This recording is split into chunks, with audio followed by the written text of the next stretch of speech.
안녕하세요. 주의 디지털의 안은영입니다.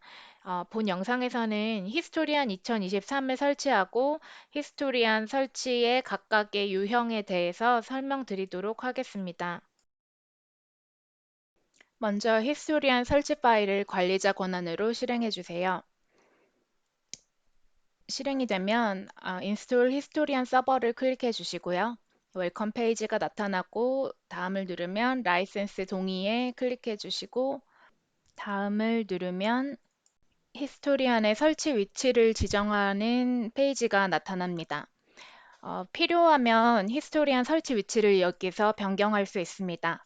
만약에 그냥 기본 설치 위치로 지정을 하고 싶으면 다음을 눌러줍니다. 앞에서는 히스토리안 프로그램의 설치 위치를 지정하는 페이지였고요.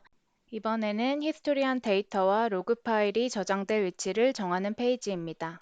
여기서도 기본 위치를 사용하려면 그대로 다음 버튼을 눌러줍니다. 폴더를 변경하려면 변경되는 폴더를 지정해 주세요.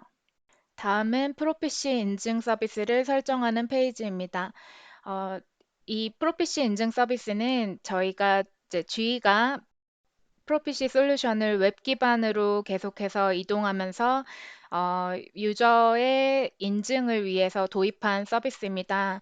프로피시 솔루션 전체에 대해서 단일 사인온을 제공하기 위해서 OAuth2를 포함한 권한 및 인증에 대해서 개방형 표준을 사용해서 웹 기반 클라이언트 전체에 대한 사용자 인증에 사용되는 서비스입니다. 저희는 웹 기반 컬렉터를 사용한다에 클릭해 보도록 하겠습니다.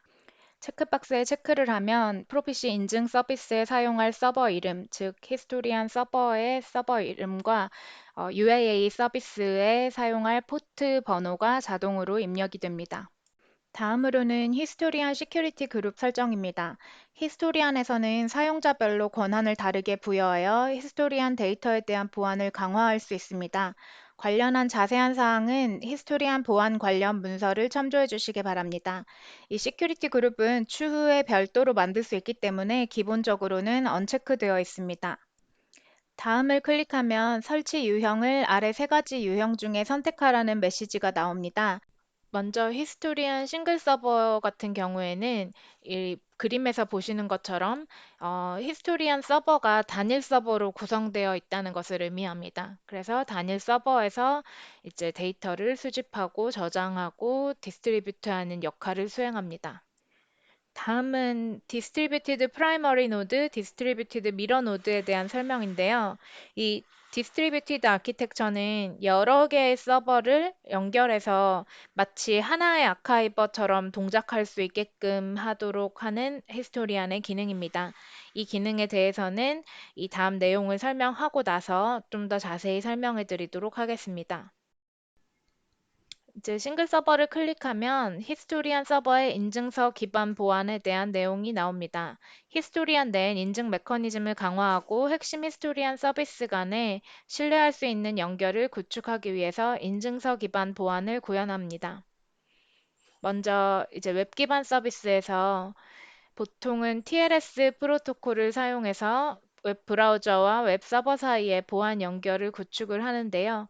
MTLS 프로토콜은 클라이언트와 서버 간의 상호 인증을 강화하는 보안 프로토콜입니다. 먼저 이제 웹 기반 서비스에서 보통은 TLS 프로토콜을 사용해서 웹 브라우저와 웹 서버 사이의 보안 연결을 구축을 하는데요.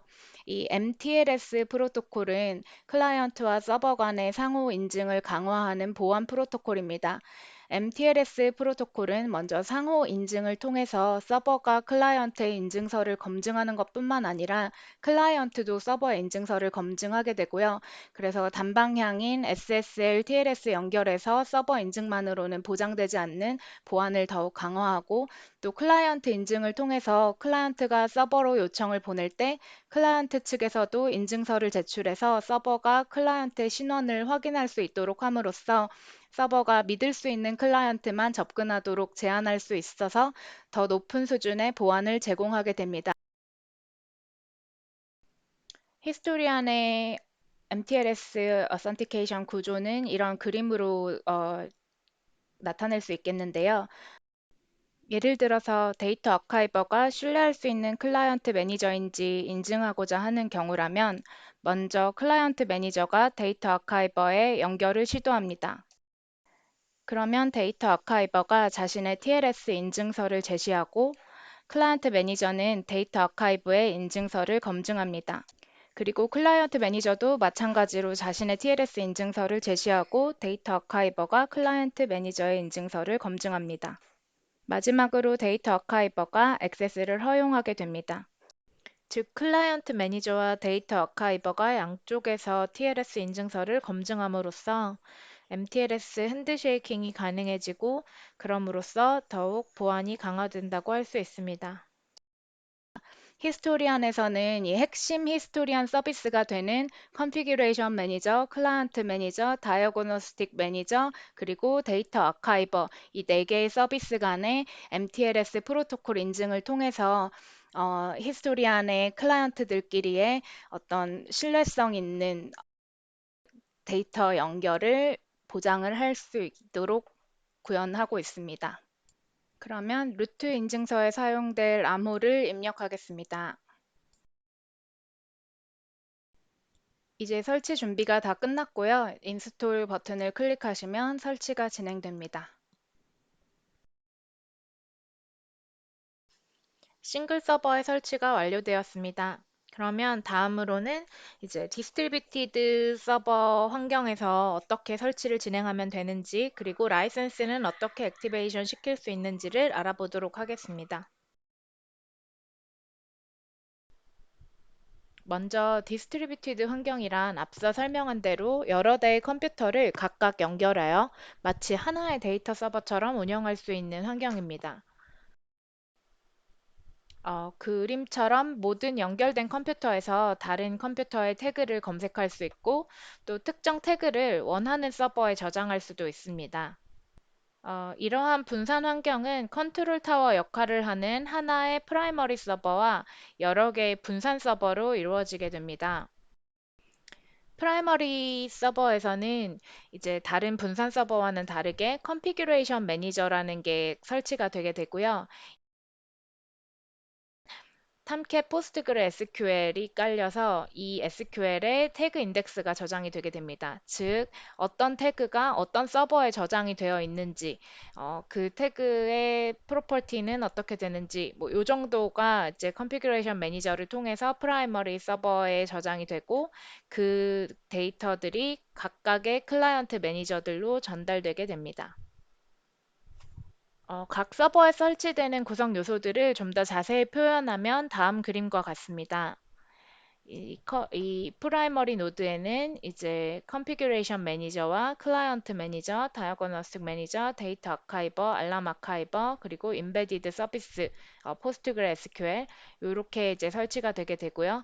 다른 디스트리뷰티드 노드들에는 클라이언트 매니저와 다이어그노스틱 매니저, 데이터 아카이버, 알람 아카이버 이렇게 그러니까 즉 프라이머리 서버와 디스트리뷰티드 서버의 차이점은 컨피규레이션 매니저와 포스트그레, 텀캣 포스트그레 SQL 태그 인덱스 값 요것들이 이제 설치가 되느냐 되지 않느냐에 따라서 프라이머리 서버와 디스트리뷰티드 서버가 나누어지게 됩니다.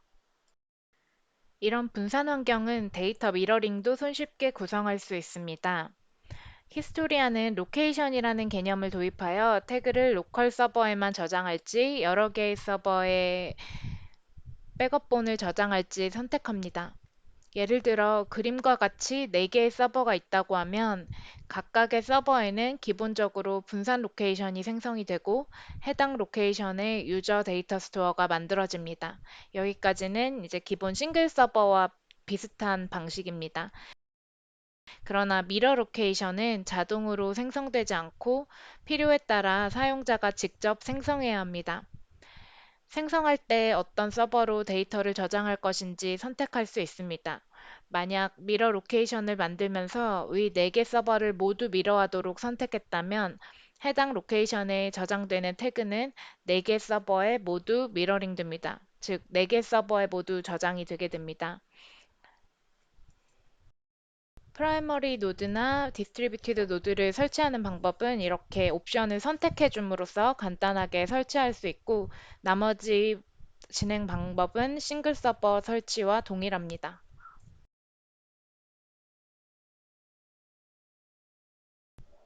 설치가 끝나면 service.msc를 실행해서 프라이머리 서버에 어떤 서비스들이 설치되고 실행되고 있는지를 확인해 보겠습니다. 보시는 것처럼 컨피규레이션 매니저, 클라이언트 매니저, 데이터 아카이버, 다이아그노스틱 매니저 이렇게 설치되어 있는 것을 확인할 수 있습니다.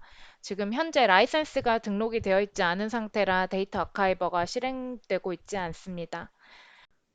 디스트리뷰티드 서버도 마찬가지로 이 세 가지 타입 인스톨레이션을 선택할 때 디스트리뷰티드 미러 노드를 선택하셔서 인스톨을 그대로 진행해 주시면 됩니다.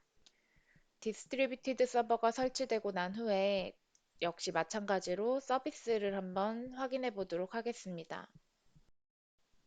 프라이머리 서버와는 다르게 컨피규레이션 매니저 서비스가 설치되어 있지 않은 것을 확인할 수 있습니다.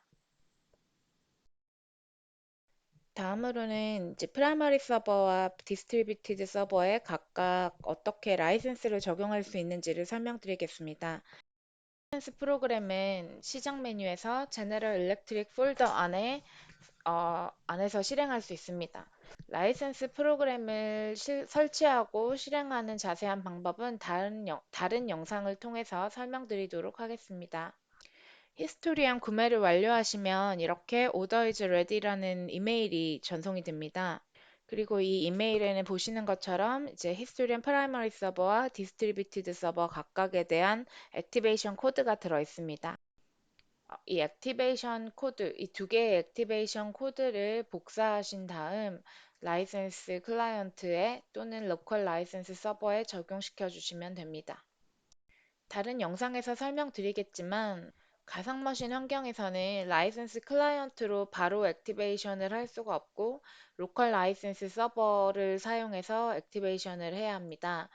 로컬 라이센스 서버를 인스톨하고 로컬 라이센스 서버 어드미니스트레이션 툴을 통해서 이제 아까 전에 복사했던 액티베이션 코드를 복사해서 넣어줍니다.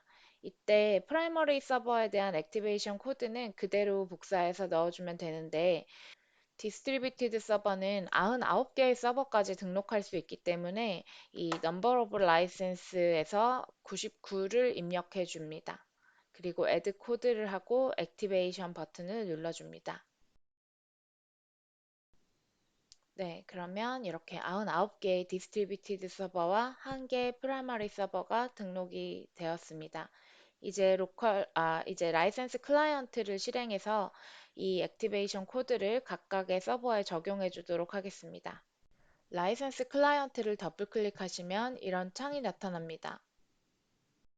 일반적으로 인터넷에 연결되어 있는 PC에서는 1번과 2번 옵션이 모두 활성화되어 있는데요.